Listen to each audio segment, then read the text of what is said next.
Are you going crazy because the assigned exercises don't fix your foot pain? Or maybe it gets better for a bit, but it keeps coming back? What do you think would happen to your foot pain if you duct taped your forefoot and walked around like that for a day? In this video, I'm going to help you understand that you might not be duct taping your foot, but something that you're doing, that most people are doing, that they don't even know they're doing, is accomplishing the same thing. In this video, I'm going to help you understand if this is leading to your foot pain, how you can easily test for that, and then give you 2 solutions to get your feet feeling better. Luckily, there are great do-it-yourself solutions that work better than surgery to fix the pain once and for all. Whether you have plantar fasciitis, metatarsalgia, bunions, heel spurs, or Morton's, you're in the right place. I'm a sports doc who primarily focuses on helping runners get back to work and back to play. But sports means you, even if you don't like running or you only like watching sports. The expertise I've developed can help the best athletes in the world and people who don't identify as an athlete. Listen, bodies are bodies. Let's fix your feet. First, we're going to talk about buying shoes, and then I'm going to give you an easy home test to determine which exercises are right for your pain. Let's talk about shoes. We've all heard high heels are bad. Anyone who's ever worn them knows they're debilitating. You just cannot outrun a zombie in them. But surprisingly, most surgeries I see come from being in the wrong sneaker or flat. We're going to dig into how you can pick the right shoes and ultimately get you back to walking barefoot on the hardwood floor without any pain and crush the maybe I have to deal with this forever voice. Let's start here. What size shoe do you wear? Of course, you know your shoe length. That's the number. But do you know the letter, whether it's like 4A or double E? Wait, before you feel bad that you don't know that letter, let me explain why that letter doesn't even really matter. The width measurement tool we've been using for the last 100 years measures from this point, the forefoot, rather than here. This ignores the anatomical positioning of your toes.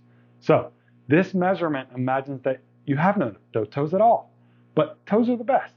You'd never know it from the shoes we all buy, but your toes are designed to splay. All that flexibility is meant to give them space to balance you, not to give you the option of crushing them all together on top of each other. You can see it right here, where the duct tape mimics a traditional shoe and smashes all the toes together. That squeeze alters the way that you walk. Now, no one would choose to walk around with their toes duct taped together. So why do we all buy shoes that abuse our toes? To overcome foot pain, it is crucial that we buy shoes with a natural foot shape, no matter our size. The ray in this insole is absolutely crushed. Look at how the arch is totally collapsed. You can clearly understand why there's a bunion here over time, or why there's a Morton's from squeezing those toes together for way too long, or why the plantar fascia is being strained because of the way the toes are tugging. This is important. That's why the pain keeps returning, even after you've gotten treatment or taken time off from your sport. So, pop quiz time. Take your socks off and look down at your feet. Now stare at your toes. How are your toes? Are there spaces between them? Do they each have their own room? Does it seem like the big toe is trying to cuddle up to that second toe? If so, that's a great indicator you've been wearing mean shoes and that future foot problems loom in the horizon. So, extra bonus points. Can you control your toes? I know most people can move them as a chunk, so that means moving them all together. But can you actually splay them? Separate them apart like a fan? Because if not, that indicates the muscles of the foot have been crushed together and it's time to give them some space so they can start to strengthen again. Don't give up. I've seen this countless times. As disappointing and annoying as it is right now, people love it when they regain control over their toes because it decreases their pain and improves balance and athletic performance. Now, I absolutely love this product here called Correct Toes. The link's in the show notes below. Look, there are lots of options on Amazon that look similar, but they're flimsier and oftentimes are really just meant to make sure you don't smear toenail polish. The Correct Toes help strengthen each toe individually, and the silicone is much more substantial and comfortable. So If your toes feel like they don't have the ability to separate fully on their own, it would be a good idea to help reposition the raise of the toes with this tool. Now, those of you who ace this test, I will put out a video below with more advanced exercises for you. So make sure you check that. In addition, you should regularly get your foot adjusted and get soft tissue work done as you're adapting to the correct toe position that this tool establishes. A sports chiropractor can do both of these.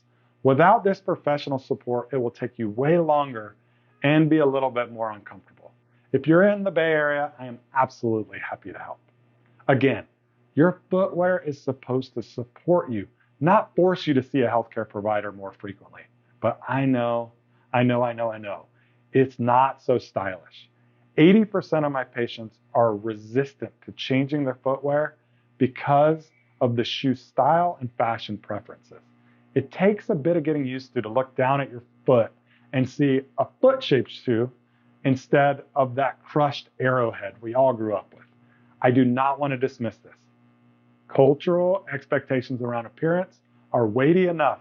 They lead us to make less healthy decisions, even when we know the consequences. So, are you ready to do an experiment? If so, a couple of my favorite natural foot-shaped shoes are the Ultra and the Topo in the sneaker realm, and the Vivo Barefoot and the Lems in the casual side of your shoes. I assure you, it will pay off when you give those little piggies, what is it? This little piggy went to market, this little piggy had none. Anyway, just give your piggies some space. I've been doing this long enough that I'm always ready for what about my favorite pair of heels? Or what about my spin shoes? If you have a favorite pair of dress shoes or an expensive pair of shoes that you're just not willing to part with, you need to watch this video here to figure out the solution. Ultimately, don't give up. Let's get you back to work and back to play.